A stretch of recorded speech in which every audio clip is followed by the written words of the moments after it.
Hello, I'm Joan Rokas, a citizen trustee for the National Recreation and Parks Association and a commissioner for the Northern Virginia Regional Park Authority. I live in Leesburg, Virginia, which is in Loudoun County, where the headquarters for the National Recreation and Parks Association has been located since 1997. Today I'm here to interview Alice Conkey, and this interview is being conducted in part by the American Academy for Park and Recreation Administration's Legends Program. Alice, welcome. How are you? Thank you, Joan. Good to see you today. Thank you. Well, Alice, tell us a little bit about your personal history and how you became interested in parks and recreation. Well, my first memories as a child was participating in parks and recreation, the swim lessons that I took, the plays that I produced in our neighborhood. I lived across from a big city park in Hyattsville, Maryland, where I grew up, and I started participating in playgrounds and camps. And as I went through high school, I was very active in scouts and backpacking and sports activities. And so when I graduated from high school, I went to college and first thought I wanted to be a teacher and went through the education curriculum and then decided that in the meantime I had worked on summer camps and playgrounds through my college career, and I had also been raised in a family of public service and working with senior citizen groups and scouts, and we used to do things like that. So I became very interested in parks and recreation curriculum. So when I finished college in education, I decided after student teaching that that wasn't for me, and I immediately started to work in the county parks and recreation system in Prince George's County. I took the exam and was pleased that I had passed it, and I began working as a community director in the Beltsville-Calverton area of Prince George's County, Maryland, and I worked to Parian local community recreation programs. After I had been doing that for a couple years, I got promoted and worked in the supervisory and management aspect of parks and recreation and continued to do that for many years. I also had opportunities to work with our enterprise division, where near the end of my career, I managed and supervised both swimming pools and ice rinks and arenas and equestrian centers and trap and skeet ranges and many unique facilities. And we were just implementing an enterprise program where we had to raise the funds to pay for those facilities, and the user fees had to generate those funds. So I then had a different experience. So I think it goes back to my roots with my family and with my community, and I was always at that playground watching over things. I loved working with children and people, and that was just my niche. I felt really comfortable, and I felt I was providing a service to the community. So that was really the roots of my interest in parks and recreation, which my parents encouraged it, as well as my friends and my family and my spouse. And where was that community? I grew up in the Maryland suburbs of Washington, D.C. in the 1950s, and a lot of nostalgia. That was a sleepy little town, Washington. It wasn't quite taking off. And I had all the benefits of living in the nation's capital and enjoying all that. So it really was a wonderful experience. And I actually ended up working 30 years in the county where I grew up. So I had always worked and lived there and retired several years ago onto doing other opportunities. Well, very good. But did you have a mentor during that period of time? I had lots of mentors. I have a philosophy of seeking out the best in all kinds of folks and networking and working with people. I had professors at the school. I had some elected officials. I got motivated by a lot of volunteers. I saw the value and the benefits of the services that we provide in parks and recreation. I certainly had folks that I met at the national level, the state level, and the local and community level. So I had various mentors. I'm pleased to say I had many outstanding women. I was very, very close with our local congresswoman, Gladys Noon Spellman, and she encouraged me to participate. I met people through the National Recreation and Park Association, and I met leaders in the field and maintained that networking and contacting throughout my career. I met people throughout the state of Maryland and, as I say, worked with loads of folks. I remember some of my professors at school, and I remember some of the Parks and Rec directors that were encouraging me. I always worked for an agency that enabled me to do as many creative things that I wanted to do, and I'm pleased that my director, Mr. Roby, gave me a lot of freedom and opportunities to try different activities and everything. My very first boss and director was Ellen Linson, who was the first woman director of Parks and Recreation in Prince George's County, and so she was a real inspiration also. And that was in Maryland? Yes, that was in Maryland. Mm-hmm. And it sounds to me like you really took the opportunity to seize those opportunities, because that was unusual for a woman leadership during these years.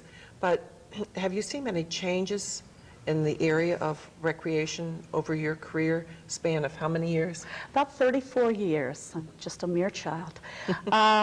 I think things have changed a lot. We began public service 35, 40 years ago in communities where Parks and Recreation was hardly known. It was kind of the stepchild in a community. It was a service that was not fully recognized as value. We hadn't had a value on it, and communities always had education and police and fire and transportation and roads, and Parks and Recreation really wasn't thought of until probably the 60s, when funding became available. So I was very fortunate to start my first job in 1968, where they began to do funding of Parks and Recreation. The changes that I've seen is that we started from nothing to having very modest facilities to now we have very sophisticated. Parks and Recreation has become an opportunity for people of special interests. We now accommodate ice skaters, and we accommodate bicyclists, and we accommodate conservationists and sports-minded people and senior citizens in all ages. And I think at first they thought recreation was for kids and youth. They were playgrounds because it had grown from the playground movement, but we didn't know the value of leisure time as it's evolved, and so at that time we really didn't have a lot of statistics and study and research on leisure, and we didn't know a lot about quality of life issues. Everybody was working one job to pay the bills and everything, and there wasn't a lot of free time in people's lives and discretion. And in the last 35, 40 years, the climate of that has changed. You have two people working in families. The family structure has changed. That's probably a great dynamic that's changed. That it was the traditional four-person family 40 years ago, and now it's many single families. It's people with different lifestyle choices. It's certainly, we didn't talk about diversity 40 years ago. Your community, your focal point was where you lived and your neighbors that you knew, and that was kind of your first opportunity to think about changes and everything. Recreation in general has gone from very general to specialist. We didn't know that there were all these interest groups and people that got benefits from recreation and participating in a variety of activities. I learned on the job about historic preservation. I learned about greenways. I learned about revenue source funding programs, all arts and cultural activities. And we started to plan special events and holiday programs and that type of thing. So it's really emerged to be very sophisticated now. People are very selective as to how they spend their time, and consequently we have an obligation to be kind of a smorgasbord of activities, and we serve, as I call it, from cradle to grave. Everybody from the newborn. We have the swim programs where the moms that are pregnant, all the way up to the folks that are on their deathbed just about. So we really deal with, and Parks and Recreation has become for all ages. And I can remember when we first set up softball teams, you had one softball team. Now you've got softball for people over 30, people over 40, people 50. You have co-ed, you have women's, you have teens. So just that one area, you have fast pitch, you have slow pitch. We've become a nation of choices. Consequently, Parks and Recreation is just right up there with that. Right now, probably the focus is the health and fitness craze, because we've tied our health industry and our health benefits to Parks and Recreation participation. So we're going to be called upon to kind of go in that focus. But I'm very pleased to see that we've changed in preserving our lands and keeping open spaces and historic preservation and keeping our treasures, whether they be at the national, state, or local level. So those are some of the changes that I've observed. Well, that's very fine, and it certainly sounds that you were extremely busy, but what do you feel were your most significant contributions in your career back in Laurel, Maryland? I think we all did big projects, and we can all say that we were responsible for facilities to be built and everything. I would say maybe one of my best accomplishments or my greatest accomplishments was to be able to network with people and to get the most out of folks and for them to develop and to bring consensus on and collaborative efforts and partnership before they were to really test the pulse of the community. I was very cognizant of remembering that it wasn't my program, it was the community's program. Yes. The taxpayers were the ones that paid me, and I think sometimes public servants forget that. And it isn't for my kudos or anything, it's for what's best for the community, and I think people in the community know. So I was real proud of being able to bring along good staff and quality, and I always encouraged my staff that worked for me and my citizens that we were to do the best we could do, and if we couldn't do a quality product or service, we weren't going to do it. And I think it wasn't just to throw a ball to people, it was to make sure there was a reason for doing something and that there was a benefit and a value to what the activity was. I hope that one of my accomplishments was to serve as a leader for other folks in my state and region and to demonstrate by hard work and commitment and perseverance you can get things done. I was raised, my dad told me there was nothing I could never accomplish and no problem couldn't be broken down into little kinds of things. So actually the greater the challenge, the more I thrive on, as you know. So if it's a controversy, I don't walk away from it. I actually I get high off confrontations and stuff, so sometimes that's the best thing. And I've met wonderful people, and I've also learned to kind of steal from the best things, the best practices, and not to reinvent the wheel. I don't have a problem with who gets the glory for something as long as it benefits the community. And I think I was valuable in learning how to work with elected officials and decision makers and influencers, because we're all walking cheerleaders for Parks and Recreation, and we are the advocates of it. And I hope that I can look back and say that I was a good example for folks, and I was an advocate for it, and that I trained lots of people. I guess the most proudest moment is when I go places all the time and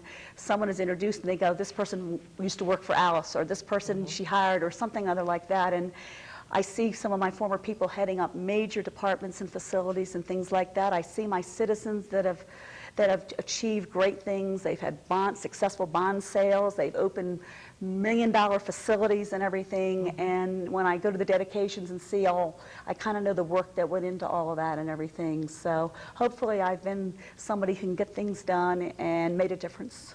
Very good. Well, what skills would you possibly suggest to those who aspire to be leaders or administrators in this particular area of recreation? Well, I think we first have to never forget who pays our paycheck, or who I think we need to remember that we serve the taxpayers and the citizens of their communities, their neighborhoods. I think that's number one, those skills. It's not what I can do, it's what they can do. I think that you need skills to empower people to do things. You need skills to build consensus. You need skills to develop partnerships.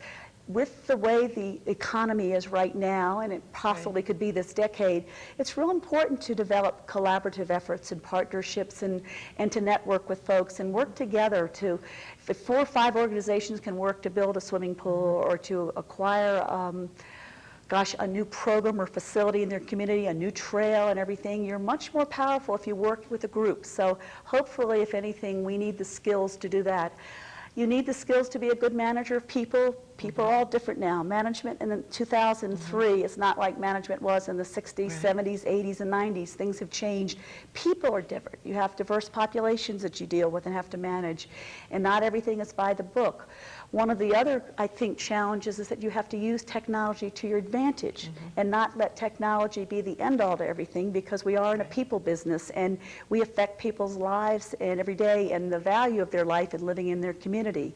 People choose where they live now, I feel, based on the parks and rec facilities and the quality of life issues that are in their community. I mean, no one wants to go to a bad hospital. They don't want a bad school. They want a good hospital, a good school, and a good park and recreation program. Exactly. I think safety is a concern now. I think security are issues that the new directors have to be on top of. They certainly have to have good fiscal and accounting principles and budget. And so I think those are some of the skills that they need in this next decade. Well, what has been some of the most rewarding things that you have in your mind, obtained over these years of service to your community? Well, I kind of classify that in different ways. I have personal rewards. I have things that I've seen on my job in my community. I have some national things that I've seen through my association with the National Recreation Park Association and the Maryland Recreation Park Association. So if you don't mind, I think I'll go backwards and start with the most current and do a few things. I think at the national level, certainly I feel that I have been instrumental and a catalyst in the transition from the Dean Tice era to the new transition era that we have now under John Forner. I was involved with the executive director search, which is a big undertaking, and had a wonderful group of citizens and professionals that I work with on that. I feel that as a leader, I hope I'm a walking billboard for NRPA, the National Recreation and Park Association. I feel I served our constituents in Maryland. I was very active in my state association, and I guess one thing that isn't really touted often, but I founded their amusement ticket sales program, and I'm happy to say in 10 years I generated about $1.5 million for the state of Maryland, and that enabled them to hire a legislative advocate every year that and pay for their executive director's salary. So I was able also to initiate some new volunteer programs. I was very keenly, as I asked you to be part of this, keenly interested in the role of the volunteer and the citizen.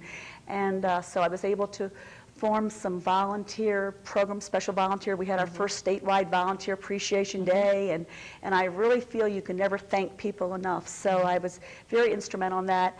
Oh gosh, I founded special teen weekend programs in the evening. I was working with the group that opened the first USTA Tennis Center, United States Tennis Association Center.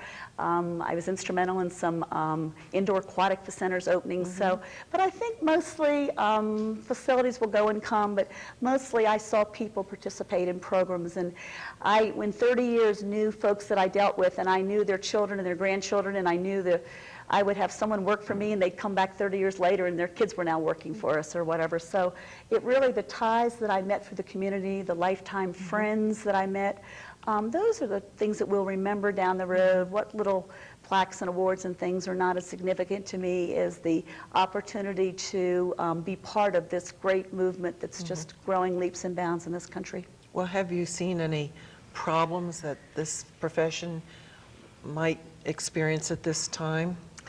Well, I think like anywhere else, we have been a profession that perhaps hasn't marketed ourselves real well to our elected officials and to our stakeholders. We probably haven't tooted our horn enough. I don't think we articulate our message as we should, that if we spend money, as an example, if we spend money on a preschool program for kids with parks and recreation, and it costs the taxpayer $2 a year, it's certainly cheaper than spending $40,000 to incarcerate someone on the penal end and when they get to be an adult. So I think we have to sell those kind of messages. I think priorities in communities, that's a concern that we have. There's so much tax dollars to get around. I'm fearful of the haves and the have-nots, that public recreation won't serve all the user groups in the community. Not everybody can afford everything, so I think it's important that we make programs that are still affordable. Accessibility is an issue for our disabled population, for our folks that maybe have challenges to participate. Our challenge now is dealing in communities with people with different sexual orientations, whatever it might be. I think it's a different world, and so those are some of the problems.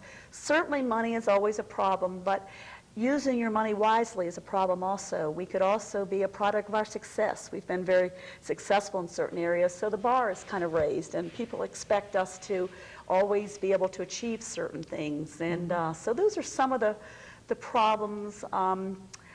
I use also a program like child care. There are all kinds of regulatory kinds of things that we have to keep up with, and every special program has all kinds of special nuances, and so I think some of those are a little bit overwhelming at times, but I think main thing to step up to the plate, to articulate what we do as a value to the community and a benefit to the community and why we're needed, and we're a necessity, just like police and fire and education. In my estimation, parks and recreation. I'm not bold enough to think that we should be number one. I think you got to have a fire department, a police department. But we should be right up there after that, because we work with a person's mind and their soul and their heart. And that's what makes us all different as human beings. So in my estimation, those are kind of some of the things that we should focus on. Well, what advice then would you give to a young adult contemplating college or a profession choice? What might you share with them? That's a good question, and it's hard to tell because young people have different needs. They have different desires. I would try to encourage them that there's nothing better in satisfaction than working with the public in whatever role, even if it isn't Parks and Recreation. I think I would want to instill in them a community service, that we owe back something to our community. I'm a product of being very fortunate that I could do the opportunities that I had, but I think we all owe something back to our community, even if it's for a short term. You can do it through teaching, maybe you can do it through community service, but we do need to reach out and touch folks. They won't make as much money as they would in a technology job. They're not going to be making as much money as they would going into a lot of fields. And many times business is more attractive and other kinds of things. But I see every day the benefit of what we do, and I get the smiles. I would say number 2, smile. The young people need to understand that they don't have to do this their whole career, and maybe they won't. They maybe will do it 5 years or 10 years. I would encourage them to work where there's different opportunities, but there's nothing more rewarding. If they don't have the skill set, they can learn the skill set, but you can't, if a young person, they should try it, and I think they will find that what they get back is so much more than what they give. And if you want to meet the greatest people in the world, you want to deal with citizens, remember, Parks and Rec people and citizens, they come to us voluntarily. It isn't like working with the police department or the fire department where or juvenile justice or something like that where you have to go and check in with somebody. People elect to take their free time and participate in Parks and Recreation, to attend a festival, to go bird watching, to walk on a trail, to do a fitness kind of thing. It's a lifestyle choice, and we have an important stewardship role, and we have to provide these facilities, and we have to provide these opportunities. So I would tell the young people that you're going to get this kind of firsthand skill set, knowledge, opportunity. Also, when you're kind of in Parks and Recreation, you're jack of all trades, and you learn a little bit about marketing and budgeting and risk management and government relations, and you just learn a little bit how to write a news release, how to deal with user groups, how to work with organizations, nonprofits. So the learning curve is fantastic and it's tremendous, and I would encourage them to try it for a while, even if they don't want to do it long term. Well, if we had a crystal ball here, Alice, look into this crystal ball and tell me what you feel the future would be for Parks and Recreation. I think the future is bright. I think the future is whatever we make it to be. I think it's going to be a country of opportunities. I think it's going to be at the national, state, and local level. I think that it's going to be a seamless system of parks. I think people are they need to escape the stress, the pressures of society. I think, unfortunately, with housing the way it is, there are going to be many people that need park and recreation facilities. As we grow with a country of immigrants and minorities, I think we're going to need these facilities as a release. Otherwise, where is the person going to learn how to swim? Where is that opportunity for that kid to learn how to swim and then to hopefully prevent drownings? Where is that place for the senior citizen to go who's a shut-in normally but could go to that senior citizen center and perhaps meet some people, play bingo, something as simple as having a warm meal there? Where are the children that are in childcare before or after that have parents that drop them off at the school? We have the social realities of life that we have to deal with and work with, and I think if we can put a positive opportunity for folks and enable them and mentor kids and tutor them and work collectively with education departments and all that, I think that's a possibility. The future crystal ball says that we must learn to collaborate and partner. That is the future, because there's not enough money for everybody to do everything anywhere. Well, philosophically, are there any other beliefs that you wish to share as we finalize this? Well, I think interview? a couple things that I would want to share. Number one, I think we're all quick to jump on the health industry right now, and you know, the health prevention in Parks and Recreation adds to the opportunity for people to be healthier, to be more fit and all that. That's certainly a given.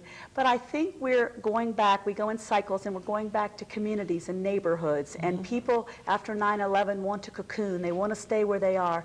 So I think we're going to be probably trying to get people to react better to situations, to be prepared, to, gosh, I don't know. It seems like the possibilities are endless for this profession, but we must make them happen. We can't sit back and think somebody's going to be, we have to be activists, we have to be out there promoting it, we have to be advocating the values and benefits of Parks and Recreation, and we have to do testimonials, we have to work better, we have to be more savvy and to get things for Parks and Recreation. And as I say, my crystal ball says that it's going to be tough. We're going to be taking on other folks. There's only so much money in a community. There are priorities, but we're right up there with libraries, and we need to make sure that people have the opportunities that we had in our generation, and that's extended to the next generation.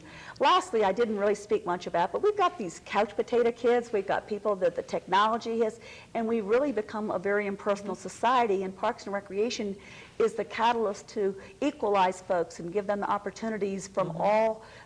It bridges the haves and have-nots, those kind of things, which we could have in this society the next 10 or 20 years in the United States. But we're going to continue the specialization. In my estimate, people are going to want to play racquetball their whole life, or tennis, or whatever it might be, and that's fine, whatever activity they choose. But I think it's only bright for us, the future, and we just got to make it happen and have the right people. And if we have our passion involved and our heart and our soul, it will be most successful, and the future leaders will be.